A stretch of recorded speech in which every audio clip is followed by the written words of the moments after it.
So if you've been subscribed to my channel for a while and you enjoy being subscribed to my channel, chances are you've noticed that my opinions on Call of Duty are relatively balanced. Even the Call of Duties I think did everything wrong, I've had fun with and can explain why, and I kind of pride myself on that. If anybody was to get into a conversation with me about what I like and don't like about a certain Call of Duty, I'd have a lot to say. Sometimes broad strokes do paint the fence faster and I can't go into detail in every video, but for the most part I can get pretty in depth with every Call of Duty game out there. Same with most Battlefield games and Halo games as well. And when it comes to Black Ops 4, there's a lot to be said. And most of it's negative, and if you don't want to hear that, then don't watch this video.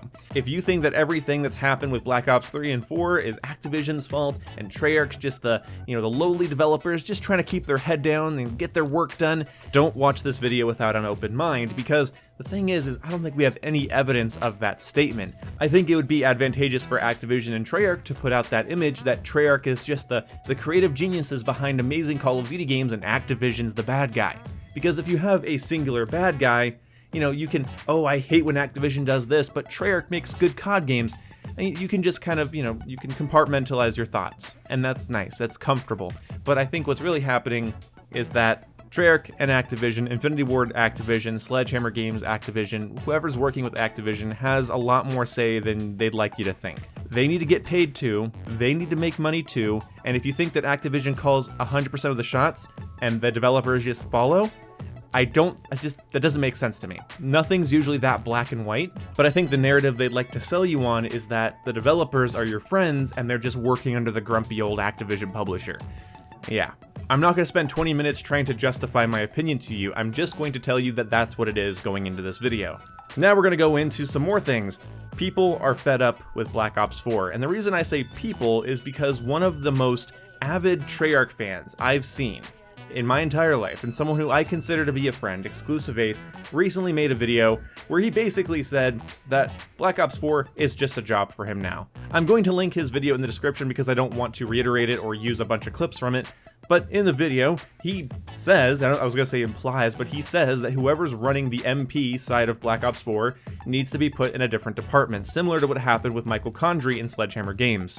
Again, if you don't think the developers have any say into how the game is, then why did COD World War II change so drastically after Condrey left? Why is Infinite Warfare's COD World War II, Modern Warfare Remastered, and even Advanced Warfare so much more pro-consumer than Black Ops 3 and 4? It just doesn't check out to me that Activision's pulling all the strings, because then wouldn't all of the games have the same themes going on? Sometimes they just don't.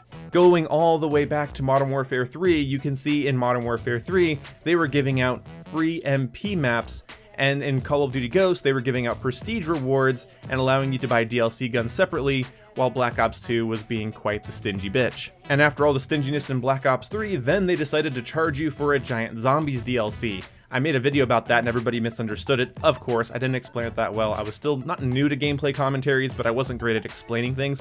Basically, my point was the Zombies DLC, the Zombies Chronicles DLC that came out with Black Ops 3, or for Black Ops 3, would have been just fine in my opinion, except for the fact that the game was so awful to its player base through its entire life cycle and then charges you for old maps. I thought that was garbage. The DLC itself in a vacuum is fine, but when you add it up with all of the other past mistakes that Black Ops 3 was making at the time, it just seemed wrong. So again, if the developers have nothing to do with this, and it's just Activision, I'd like to know why there's such a giant disparity between the way Treyarch Call of Duty games are handled and Infinity Ward Sledgehammer COD games are handled.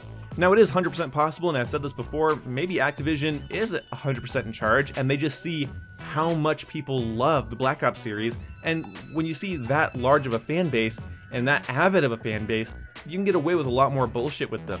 I mean, hell, I'm even going to admit to being taken advantage of maybe a little bit with the Kingdom Hearts series. I'm such a fan of it, I honestly, if they released a statement saying that, yeah, we cut like gigabytes worth of content from the game and then we're going to sell it to you as DLC, I'd still say, sell me the DLC, big boy, this game means the world to me. So, trust me, I'm not trying to take some sort of moral high ground, but when it comes to Call of Duty, I think it's a lot worse. Call of Duty charges you for microtransactions, a season pass, and $60 annual for every title, so it's not directly comparable to a game that only releases something once in a goddamn blue moon. Call of Duty is just rough on your wallet, and I do think the games themselves in a vacuum are great, but think about how hard they are on your wallet. Black Ops 4 charges you for a season pass, tons of microtransaction possibilities stuck in front of you, which recently got worse because they oversaturated the supply drop pool, or the reserves pool, in Black Ops 4, making it incredibly hard to get new items, incredibly hard to get the things you want in guns from past events. Prestigious Key and Exclusive Ace have made videos on this. I'm not a COD news guy, I'm not following Black Ops 4 very closely. I'm looking at this from a more broad spectrum. Treyarch, you're messing up. That might be something similar to what I'm going to title this video if I ever actually upload this. It's not a question of preference. I'm not talking about how much you like Black Ops 4, person about to comment. I don't care. I don't care how much you like Black Ops 3 or 2 or World at War. It doesn't matter to me, and it's not relevant to this conversation. The fact of the matter is that the Black Ops series, in terms of, let's just focus on 3 and 4, these games are handled so poorly post-launch and want so much of your money and giving you so little in return, it's embarrassing. What's really astonishing though is, and this is why I don't think it's just Activision, and hell, maybe even employees at Treyarch would like you to think that it's just Activision, and maybe that's, again, just the narrative they want you to have. Because it's so strange to go from COD World War II into something as anti-consumer as Black Ops 4. It's so strange, and I'm not just a hater. If you guys have watched my previous videos, you saw me giving Black Ops 4 the benefit of the doubt and even praising its loot system when it first came out. I didn't care how long the grind times were, I thought it was such an improvement over what we saw in Black Ops 3 that it was astonishing that anybody would be upset about it. So I have said tons of positive things and even made videos when the game came out saying everybody needs to chill with their criticisms until they've played the game more. But Black Ops 4, in my opinion, is just a big market test. It's just trying to see what people will buy. We saw this back in Black Ops 3 during, I believe, Infinite Warfare's life cycle. I made a video about this a while back as well. They were charging people for contracts for cosmetics.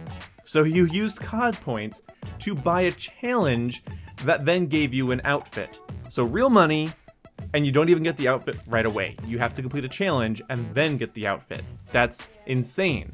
Because if you were playing Infinite Warfare and you didn't have the season pass, they gave you a challenge for free that unlocked you a brand new weapon. And those weapons weren't just nostalgia bait either. They were interesting weapons that had hybrid capabilities, multiple firing modes, and they were very fun to use in a lot of ways. Plus you had like 13 chances to get each gun out of a supply drop because each gun had 13 variants, some of which being very practical and some of which being just completely different.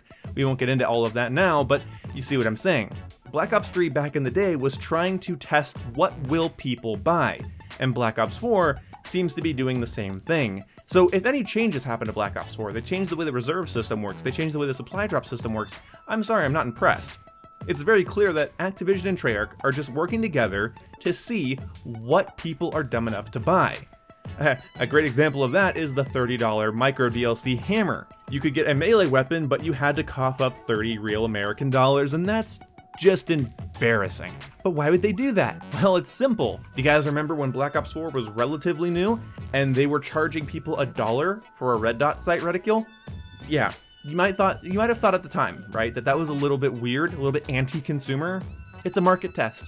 And it must have sold because then they charged you guys $30 to get a melee weapon. So again, I'm not going to be impressed if they fix the reserve system, even if they do it like the day after I upload this video.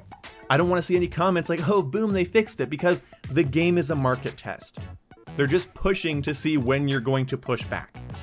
Like, I love Exclusive Ace's video on it, but even he was saying he was spending money, and it was a business expense. I'm not like shitting on what he purchased, but he was buying the tiers. He was buying into the loot system with his actual money.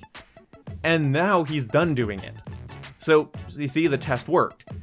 You were willing to throw all this money at our system. Oh, okay, now we've pissed you off. Sorry guys, we'll fix it. They are purposely making a mess. Imagine like it's your significant other and they're being passive aggressive. And this is a really great way to put it, because that's kind of how I see the way these games are handled. Your significant other is being passive aggressive and is stacking up a mess in the kitchen.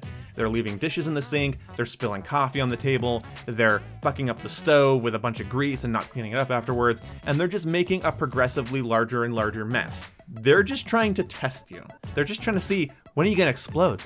When are you gonna get on me for something as petty as these dishes in the sink? It's a manipulative tactic, because then if the person's like, okay, you need to clean up your mess, and you do it, then you basically created a problem that you yourself can fix, making you look way cooler, even though you're the one that created the mess. Or you can blow up at the person, usually in relationships, this happens a lot, then you can blow up at the person, why are you so mad at me? It's just dishes in the sink, it's not the end of the world. So you can do either or. In the Diary of a Wimpy Kid books, there's a funny page where Roderick, the main character's older brother, like does this thing where he leaves like weird shit, like dirty underwear on the kitchen table, just so that the dad's like, hey, this is ridiculous, why would you put this on the table? And he goes, oh, sorry, and then he cleans it up. So like he creates a problem, like a kind of an outrageous, like gross little problem, and then he fixes it to look better, like more responsible. So it's like, oh, don't worry, I took care of it. Pay no mind to the fact that I was the one that caused it. And that's what I see with Treyarch. And at the end of the day, does it really matter if it's Activision or Treyarch? Kind of. Because if it's both, that's devastating. If it's one, that's also devastating. But you can't really do much either way as a consumer, so it doesn't really, I guess it maybe doesn't really matter. But the result is the same. I don't care if it's Treyarch, I don't care if it's Infinity Ward ruining Treyarch's games. Okay, I don't care if it's the Clinton Foundation, I don't give a damn who it is. The result is the same to the consumer. They're trying to market test. They're just trying to see where you will throw your money at. And apparently, a lot of people are stupid enough to throw money at the wrong things, and they're totally allowed to do that. We don't need to get the government involved because that's a slippery slope. We don't need to get the National Guard involved because that's an overreaction. And if they wanted to test just how far they can push the market, well, I think we should answer them by just not buying the next Treyarch COD. And I'm even talking to YouTubers. Let's just not buy it. At the very least, not pre-order, because I know YouTubers like me, I have 30,000 subs, and I don't get that many views, and I still pre-order games so that I can get them earlier, so I can play them, for you guys and have gameplay out like on launch day, or at least a live stream going on launch day. That's what I do. But maybe we just don't even pre-order.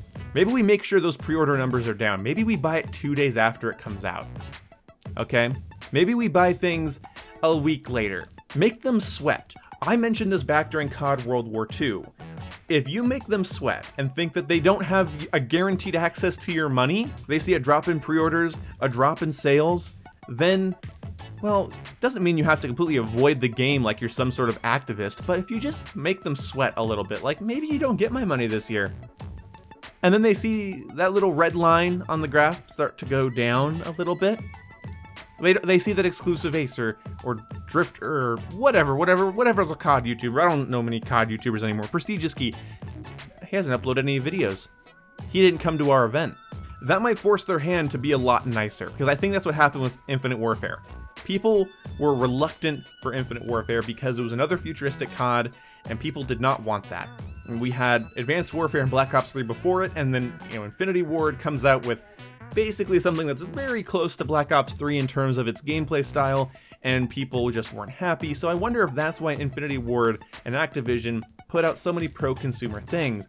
And maybe that's what COD World War II did as well, because people were kind of like, do we really want a World War II COD? That reluctance has to breed a little bit of desperation in Activision and whatever development team is working on that Call of Duty game, because they don't want their game to flop, and they don't want their game to make less money than their previous game. Like, they just can't let that happen. And even if they're the #1 selling game in that year, then that's cool and all, but maybe they're not selling as well as the last game, and of course they want to maximize their profits. It's not good enough to be the best, you have to best your better self. So in conclusion, Treyarch, you're pushing people away. Activision, you're definitely not helping, or you're conducting the whole situation. Again, whatever the reason, the result is the same. And as you start to lose the favor of your influential marketers, like Exclusive Ace, like Prestigious Key, the more the question will be raised, what position is COD holding anymore? Because if you just become the FIFA or the Madden of the FPS industry, you're gonna lose a lot more than player base. You're gonna lose a lot more than money. You're gonna lose something a lot worse. Trust. So many people that hated Infinite Warfare and thought that it was the worst idea that COD has ever had either went back to Black Ops 3 or sat patiently waiting for the next one. And you will get to a point where you won't just have low player counts or low sales. They're gonna get to the point where people aren't waiting for the next one. Because everyone was shouting, "In Treyarch we trust," when Black Ops 4 was coming out. I don't see that being tweeted anymore. People will get tired of just waiting for the next one. I know I'm getting pretty damn tired of it. And I enjoyed the hell out of Infinite Warfare, but it was still the right game at the very wrong time, because it was fatiguing to have that style of gameplay shoved down my throat for the 3rd year in a row. Call of Duty as good as has my money, because I'm a content creator and I'd like to be able to review things and analyze things, and that's fun for me. It's part of what I do, it's part of what brings an income to my household, so that's fun for me. But you guys aren't bound by that.